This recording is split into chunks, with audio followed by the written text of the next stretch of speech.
Level C1, Lesson 8, Empire. Ghosts on the Telly.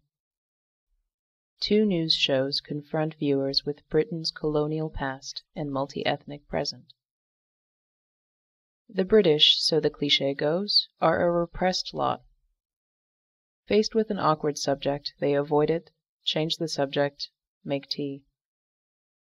Nowhere is this more so than with the topic of the British Empire.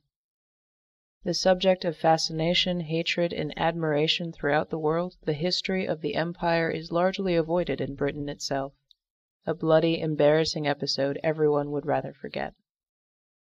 And a new BBC primetime documentary TV series, Empire, is raising eyebrows in Britain by accusing the country of being in just this kind of denial.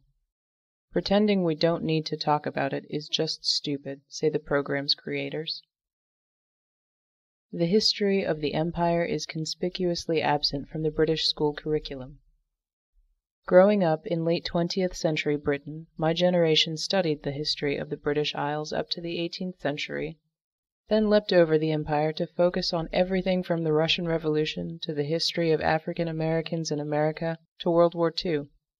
Faced with a multi-ethnic classroom full of immigrants from Asia, the Middle East, and Africa, my teachers were no doubt relieved to focus on the evils of Hitler and the greatness of Martin Luther King than on the divisive issue of how the ancestors of one part of our classroom ruled over and occasionally slaughtered the ancestors of the other part. It would have led to fights in the playground at the very least. So much easier to sweep all the Indian mutinies, Boer War concentration camps, and Caribbean slave colonies under the carpet. Empire determinedly sets out to confront Britain's colonial past in a spirit of sprightly self-flagellation. It was the Empire on which the blood never dried, says the presenter. What follows are travels across Britain's former dominions on what could literally be described as a massive guilt trip.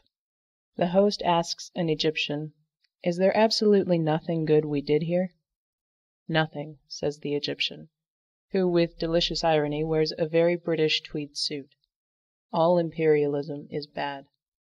But the program's ultimate goal is not merely a cataloguing of the Empire's sins, but to show how the idea of Britain is impossible without an understanding of the history of empire.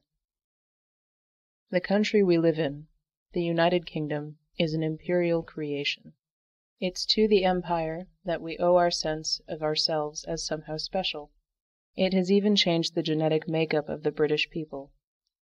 Yet we insist on pretending it is behind us, says the host. While the BBC's series tries to come to terms with the Empire's past, a new reality show on a rival network, Channel 4, is dealing with the even more difficult problem of how the offspring of Britain's colonial adventures now have to find a way to live together. The program, Make Bradford British, focuses on what is arguably Britain's most fractured town, a place famous for its ethnic riots.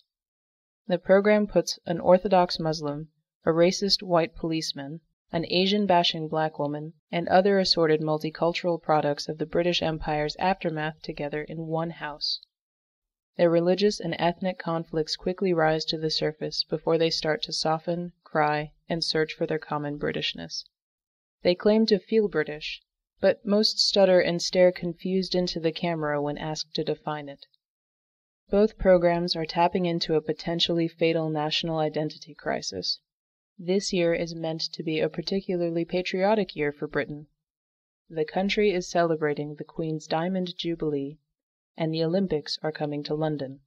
But below the bunting, Britain has had, after decades of avoiding the question, to start facing up to the problem that it has little common idea of who on earth it actually is. If the BBC's Empire takes the aggressive approach to therapy, demanding that the patient owns up to his blind spots, Make Bradford British goes for a more touchy-feely group therapy approach.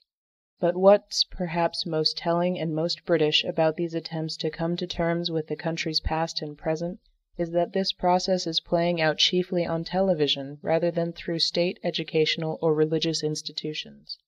Television plays a curiously vital role in Britain. In a deeply private and, yes, somewhat repressed culture, TV is the way Britons bond and deal with things. Some cultures stay up all night talking and drinking to deal with their problems.